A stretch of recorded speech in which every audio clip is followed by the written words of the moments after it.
Hello everyone, unit 3 magnetism series का एक और वीडियो लेके आए हैं। इससे पहले हमने क्या क्या पढ़ा है, मैग्नेटिक फील्ड क्या होती है, बायोट-सावर्ट लॉ क्या है, terms related with magnetism and magnetic substances. इसके अलावा भी बहुत सारी चीजें पढ़ी हैं, सारी नहीं लिख सकते ना।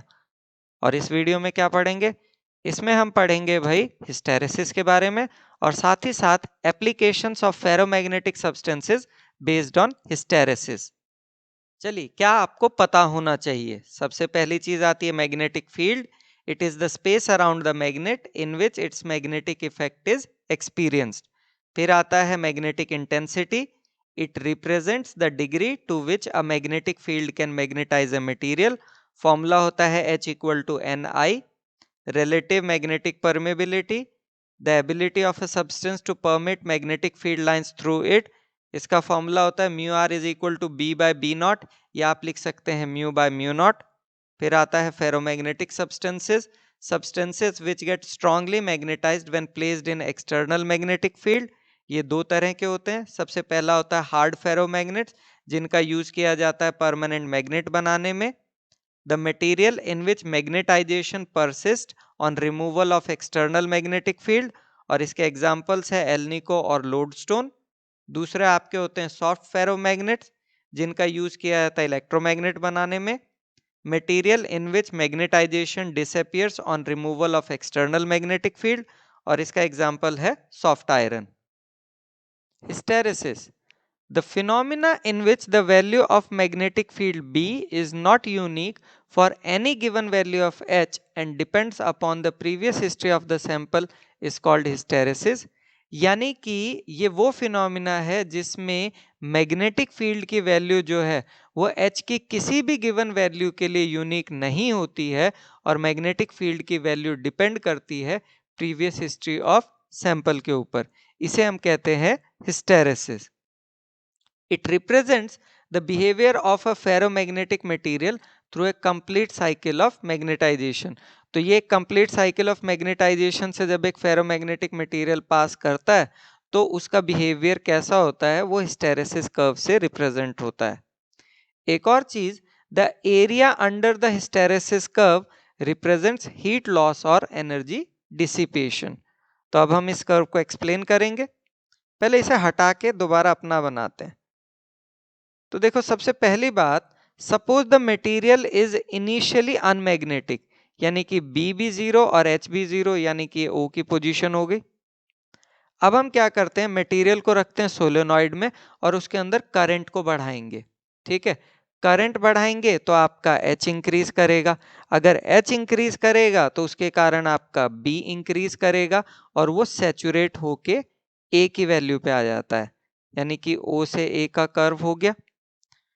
अब हमने क्या किया, H को रिड्यूस किया और वापस लेके आ गए जीरो पे। H तो जीरो हो गया, लेकिन क्या B जीरो है? नहीं। कौन सा कर्व है आपका? AB वाला कर्व। यानी कि मैं ये कह सकता हूं कि कुछ मैग्नेटिक फील्ड तो अभी भी इस मटेरियल के अंदर बची हुई है। इसे कहा जाता है रिटेंटिविटी ऑफ द मटेरियल। आगे चलते हैं। अब हमने क्या किया, करंट की डायरेक्शन को रिवर्स कर दिया और धीरे धीरे बढ़ाया। ठीक है, कब तक बढ़ाया? जब तक कि आपका B रिड्यूस होके जीरो ना हो जाए, यानी कि B से C का कर्व। अच्छा, अब यहां पे आपका B तो जीरो हो गया और H की तो कोई वैल्यू है। H की वो वैल्यू जहां पे B जीरो हो जाता है उसे कहते हैं कोर्सिविटी ऑफ द मटेरियल, यानी कि C कोर्सिविटी को रिप्रेजेंट कर रहा है। ठीक है, फिर हमने क्या किया, H को और आगे बढ़ाया तो आपका B सैचुरेट करता है, यानी कि C से D। फिर आपने क्या किया, H को रिड्यूस किया तो H आपका जीरो हो जाता है, कर्व DE। फिर आपने पोलैरिटी चेंज की तो फिर इंक्रीज कर जाता है कर्व EA, और यही साइकिल बार बार चलती रहती है।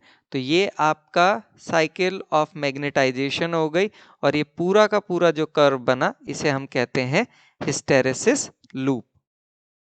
Applications of ferromagnetic substances. तो फेरोमैग्नेटिक सब्सटेंस का मैं यूज करता हूं परमानेंट मैग्नेट बनाने में। अब अगर मुझे परमानेंट मैग्नेट बनाना है तो जो सब्सटेंस में लूंगा उसमें क्या क्या खास चीजें होनी चाहिए। So the selected material should have high coercivity for long lasting magnetism, high retentivity for stronger magnetism, and high permeability for easy magnetization. अब ये हमारा हो गया स्टील और सॉफ्ट आयरन का हिस्टेरेसिस कर्व। अब जरा ध्यान दो, रिटेंटिविटी किसकी ज्यादा है? सॉफ्ट आयरन की। कोर्सिविटी किसकी ज्यादा है? स्टील की। तो कौन सा यूज करूं? कंफ्यूजिंग हो गया। तो हम यूज करते हैं स्टील। क्यों? क्योंकि स्टील की कोर्सिविटी जो है वो सॉफ्ट आयरन से बहुत ज्यादा है, और परमानेंट मैग्नेट के लिए ज्यादा इंपॉर्टेंट प्रॉपर्टी है कोर्सिविटी। तो जिसकी कोर्सिविटी ज्यादा होगी उसको हम प्रिफर करेंगे over a material having low कोर्सिविटी। चलिए दूसरी एप्लीकेशन पे आते हैं। Soft iron is used for making electromagnets. क्यों भाई? क्योंकि इलेक्ट्रोमैग्नेट के लिए आपका ऐसा मटेरियल चाहिए जिसकी परमेबिलिटी ज्यादा हो और रिटेंटिविटी लो हो। लेकिन सॉफ्ट आयरन की तो रिटेंटिविटी ज्यादा है, फिर क्यों किया? चलो इसे बताते हैं। देखिए, soft iron is used in making electromagnet instead of steel, even though steel has low retentivity than soft iron. यही तो कह रहा था। Because soft iron completely loses its magnetism while steel retains some magnetism when current is switched off. Simple भाषा में कहें तो soft iron can be easily magnetized and demagnetized as compare to steel. इसीलिए हम सॉफ्ट आयरन को electromagnet बनाने के लिए प्रिफर करते हैं। तीसरी application, soft iron is used for making transformer course. क्यों भाई? ट्रांसफार्मर कोर्स के लिए जो मटेरियल यूज किया जाता है, it should have narrow hysteresis curve to reduce heat loss. और नैरो हिस्टेरेसिस कर्व किसका है? सॉफ्ट आयरन का। तो इसका अगर नैरो हिस्टेरेसिस कर्व है तो हीट लॉस भी कम होगी, और इसीलिए हम सॉफ्ट आयरन को यूज करते हैं ट्रांसफार्मर कोर बनाने के लिए। चलिए टॉपिक रिलेटेड कुछ इंपॉर्टेंट क्वेश्चंस कर लेते हैं। पहला question, answer the following questions, जिसका ए पार्ट है explain qualitatively on the basis of domain picture the irreversibility in the magnetization curve of a ferromagnet. तो देखिए, जब आप एक डोमेन को एक्सटर्नल मैग्नेटिक फील्ड में रखते हैं, then it aligns in the direction of magnetic field. इस प्रोसेस ऑफ अलाइनमेंट में कुछ एनर्जी स्पेंड हो जाती है। जब आप एक्सटर्नल फील्ड को हटा लेते हैं तो सब्सटेंस सम मैग्नेटाइजेशन को रिटेन कर लेता है, लेकिन जो एनर्जी आपकी खर्च हुई थी प्रोसेस ऑफ मैग्नेटाइजेशन में वो फुली रिकवर नहीं होती है, वो लॉस हो जाती है हीट की फॉर्म में। और यही कारण है irreversibility of the magnetization curve of a ferromagnetic substance.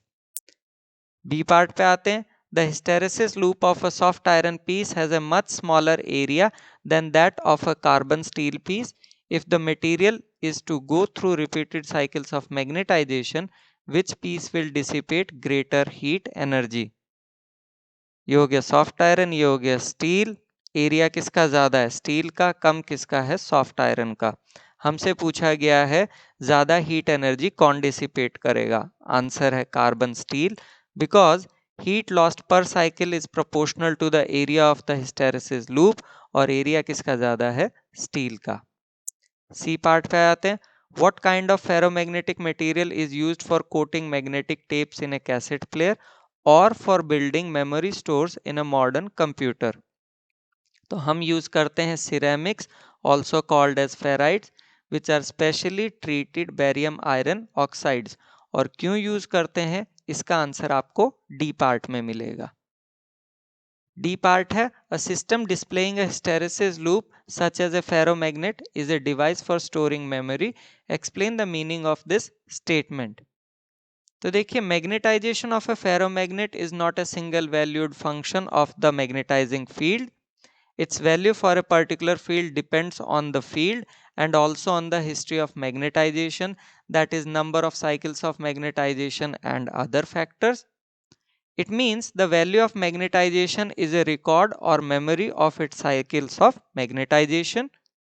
If information bits can be made to correspond to these cycles, the system displaying such a hysteresis loop can act as a device for storing information.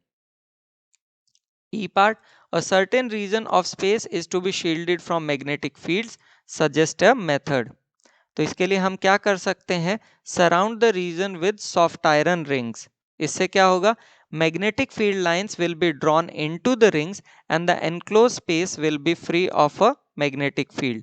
लेकिन ध्यान दीजिए, this shielding is only approximate, unlike the perfect electric shielding of a cavity in a conductor placed in an external electric field. Next question. A sample of paramagnetic salt contains 2 into 10 to the power of 24 atomic dipoles, each of dipole moment 1.5 into 10 to the power of minus 23 joule per Tesla. The sample is placed under a homogeneous magnetic field of 0.64 Tesla and cooled to a temperature of 4.2 Kelvin. The degree of magnetic saturation achieved is equal to 15%. What is the total dipole moment of the sample for a magnetic field of 0.98 Tesla and a temperature of 2.8 Kelvin? Assume Curie's law. तो देखिए हमारे पास क्या क्या given है. हमारे पास n given है, उसके अलावा हमारे पास m डैश है, फिर आ गया b1, t1, b2, t2. Now total dipole moment of the sample m is equal to n times of m dash. Values रखते हैं तो ये हमारे पास आता है 30 जूल पर टेस्ला के बराबर. डिग्री ऑफ सैचुरेशन क्वेश्चन में दिया गया है 15%, तो इसके हिसाब से मैं कह सकता हूं at saturation m1 is equal to 15% of m, which will give us the value of 4.5 joule per Tesla. Now the ratio of magnetic dipole from Curie temperature is m2 by m1 is equal to b2 t1 upon b1 t2. इसमें हमने सारी values रखी, solve किया तो हमारे पास m2 आता है 10.305 joules के बराबर. नेक्स्ट क्वेश्चन पे चलते हैं. A Roland ring of mean radius 15 cm has 3500 turns of wire wound on a ferromagnetic core of relative permeability 800. What is the magnetic field B in the core for a magnetizing current of 1.2 ampere? तो देखिए ये हमारी होती है Rowland ring. होती क्या है? It is an experimental arrangement for the measurement of the hysteresis curve of a sample of magnetic material.